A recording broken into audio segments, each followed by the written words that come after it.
সুপ্রিয় শিক্ষার্থী বন্ধুরা, আজ আমরা উচ্চতর গণিত নবম দশম শ্রেণীর দ্বিতীয় অধ্যায় এর আংশিক ভগ্নাংশ কিছু নিয়ম নিয়ে আলোচনা করব। তো আশা করছি যারা যারা এই ক্লাসটি দেখছো সবাই তোমাদের খাতা কলম নিয়ে বসে যাও এবং আজকের উচ্চতর গণিতের আংশিক ভগ্নাংশের বিষয়টা আয়ত্ত করার চেষ্টা করো। তাহলে শুরু করছি আংশিক ভগ্নাংশের নিয়ম। তো প্রথম দিকে আমাদের যে জিনিসটা করতে হবে, যদি আমাদের লবে 2x + 5 হরে x + 1 ইন্টু x - 2 এই ধরনের যদি ভগ্নাংশ থাকে তাহলে আমাদের কিভাবে আংশিক ভগ্নাংশ প্রকাশ করতে হবে। তাহলে মনে রাখতে হবে, লবে যাই থাকুক না কেন, এই ক্ষেত্রে আমাদের দেখার কোনো বিষয় না। আমাদের দেখতে হবে হরে x এর ঘাত কত আছে। তাহলে এখানে দেখা যাচ্ছে x এর পাওয়ার কোনো কিছু না থাকা মানে 1 আছে। ঠিক তেমনি ভাবে এখানে x এর পাওয়ার কোনো কিছু না থাকা মানে 1 আছে। অর্থাৎ হরে দুইটাই হচ্ছে লিনিয়ার অবস্থায় আছে। যদি লিনিয়ার অবস্থায় থাকে আমাদেরকে ধরে নিতে হবে, ধরি 2x + 5 divided by x + 1 into x - 2 সমতুল a divided by x + 1 plus b divided by x - 2 এবং এটাকে একটা সমীকরণ দিয়ে নিব। সমীকরণ হচ্ছে 1। এখন এই 1 নং সমীকরণের উভয় পক্ষকে বাম দিকে হরে যা আছে তা দিয়ে গুণ করতে হবে। তাহলে শিক্ষার্থী বন্ধুরা দেখা যাচ্ছে 1 নং সমীকরণের বাম দিকে হরে x + 1 এবং x - 2 বিদ্যমান, সেহেতু 1 নং সমীকরণের উভয় পক্ষকে x + 1 এবং x - 2 দ্বারা গুণ করতে হবে। তাহলে আমরা যে জিনিসটা করব, 1 নং সমীকরণের উভয় পক্ষকে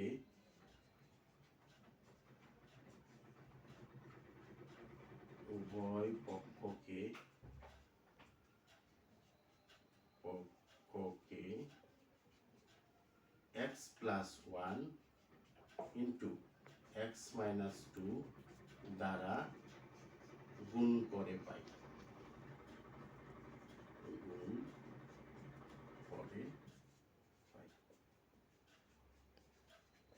তো গুণ করব 1 নং সমীকরণের উভয় পক্ষকে x + 1 x - 2 দ্বারা যদি গুণ করি তাহলে দেখা যাচ্ছে বাম দিকে 2x + 5 x + 1 x - 2 হরে x + 1 x - 2 গুণ করতে হবে আমাদের x + 1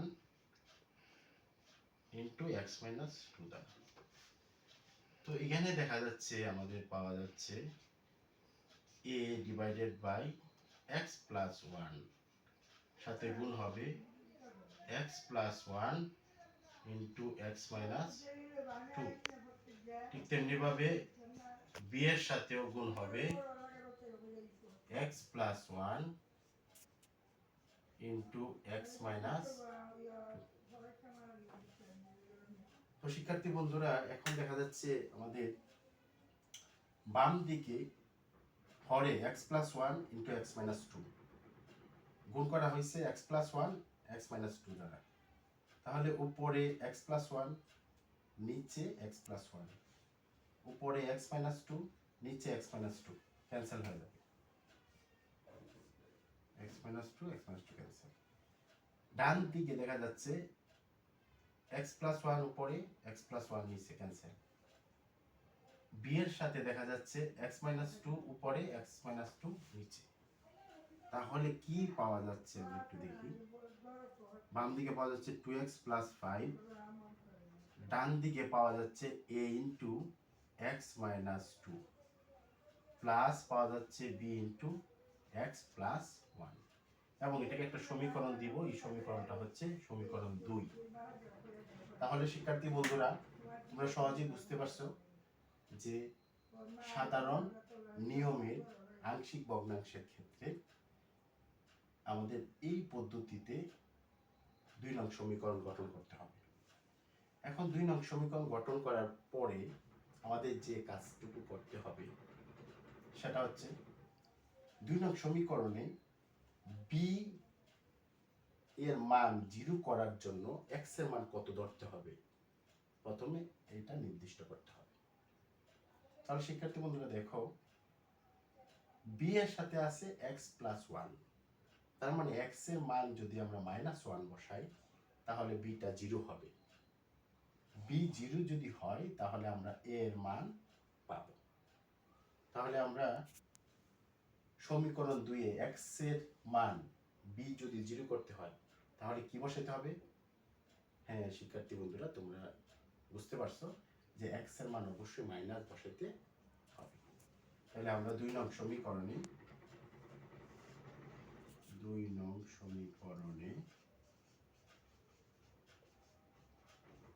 x is equal to -1 বসিয়ে পাই।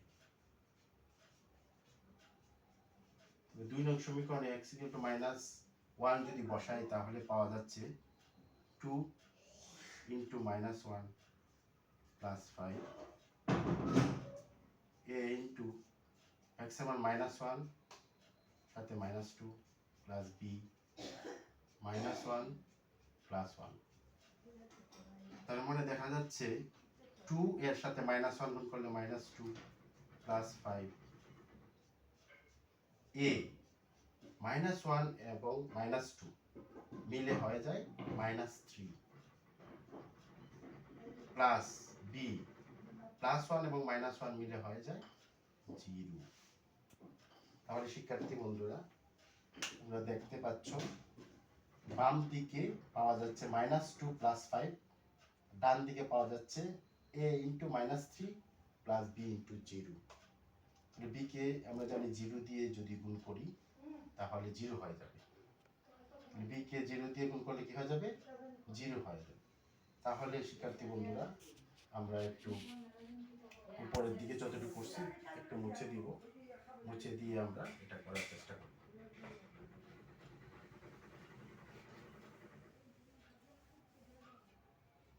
মুছে দিলে যে জিনিসটা পাচ্ছি আমরা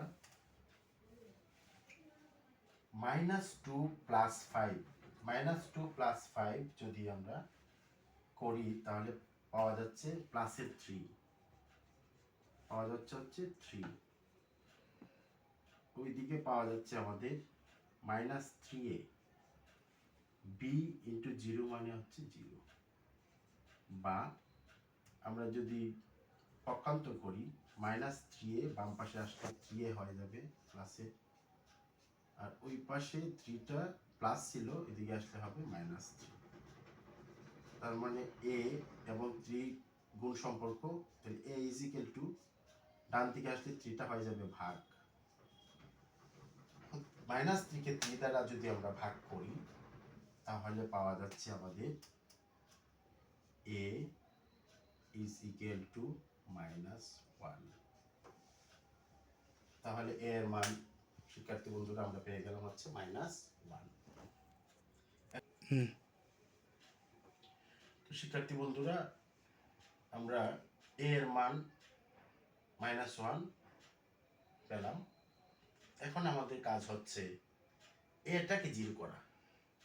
এ যদি 0 করি তাহলে b এর মান পাবো। তাহলে একে 0 করতে হইলে আমাদের 2 নং সমীকরণে x এর মান কত বসাইতে হবে। তো সুপ্রিয় শিক্ষার্থী বন্ধুরা, তোমরা আসলেই বুঝতে পারছো যে এর সাথে x - 2 আছে, তার মানে x এর মান যদি আমরা 2 বসাই 2 - 2 0 হয়ে যাবে, অর্থাৎ এটা 0 হয়ে যাবে, b এর মানটা আমরা পাবো।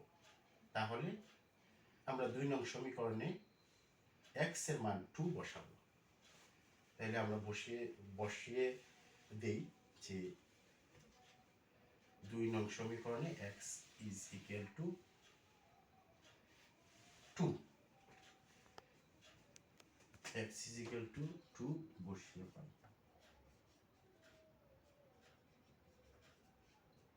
2 বসাইলে দেখা যাচ্ছে 2 into 2 plus 5 সমান a, x এর মান 2 minus 2 plus b, x এর মান 2 plus 1। তার মানে দেখা যাচ্ছে 2 2 গুণ করলে হয় 4 plus 5, 2 থেকে 2 বিয়োগ করলে হয় 0 plus b, 2 আর 1 যোগ করলে হয় 3। তার মানে শিক্ষার্থী বন্ধুরা বাম দিকে পাওয়া যাচ্ছে 4 plus 5, ডান দিকে a into 0 plus b into 3। তার মানে 4 আর 5 যদি যোগ করি আমরা পাচ্ছি 9। 4 আর 5 আমরা যোগ করি, 4 5 যোগ করলে পাওয়া যাচ্ছে 9। ডান দিকে a আর 0 গুণ করলে পাওয়া যাচ্ছে 0, b আর 3 গুণ করলে পাওয়া যাচ্ছে 3b। তার মানে 3b ডান পাশে এবং বাম পাশে 9। তাহলে আমি লিখতে পারি যেহেতু দুই দিকে চিহ্ন একই আছে, 9 এর আগে কোনো চিহ্ন না থাকা মানে প্লাস আছে, 3b এর আগে চিহ্ন আছে কি প্লাস। যেহেতু উভয় দিকে চিহ্ন সমান সেহেতু পক্ষান্তর করলে চিহ্নের কোনো পরিবর্তন হবে না। তাহলে 3b ইজ ইকুয়াল টু আমরা লিখতে পারি 9, বা b is equal to b এর সাথে 3 এর সম্পর্কটা গুণ, ডান দিকে আসলে হয়ে যাবে ভাগ। তার মানে b ইজ ইকুয়াল টু পাওয়া যাচ্ছে 9 ভাগ 3, 3 পাওয়া যাচ্ছে। b এর মানটা হচ্ছে 3। তাহলে সুপ্রিয় শিক্ষার্থী বন্ধুরা a এর মান পেলাম আমরা -1 এবং b এর মান পেলাম হচ্ছে 3। এখন a ও b এর মান আমরা 1 নং সমীকরণে বসাই দিব।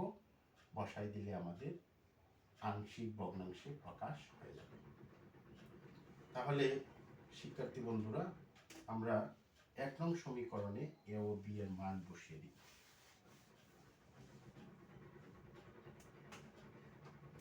এক নং সমীকরণে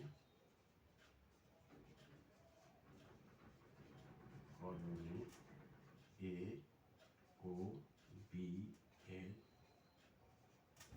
মান বসিয়ে এক নং সমীকরণ বাম দিকে ছিল 2x plus 5 লব এবং হর ছিল x plus 1 x minus 2। ডান পাশে ছিল a এর মান -1 x plus 1 হরে প্লাস b এর মান হচ্ছে 3 x minus 2। এটাই হচ্ছে আমাদের আনসার। তাহলে নির্ণেয় আংশিক ভগ্নাংশ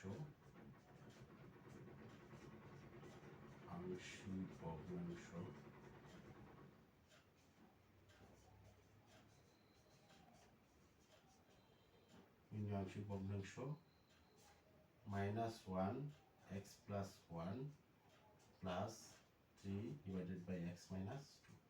এটাই হচ্ছে আমাদের আনসার। তো সুপ্রিয় শিক্ষার্থী বন্ধুরা আশা করছি তোমরা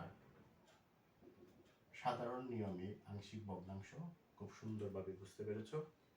আজ এই পর্যন্তই, দেখা হবে আর কোনো ক্লাসে। তাহলে সবাই ভালো থাকো, সুস্থ থাকো, সুন্দর থাকো। আজকের মতো এখানে বিদায়। ধন্যবাদ সবাই।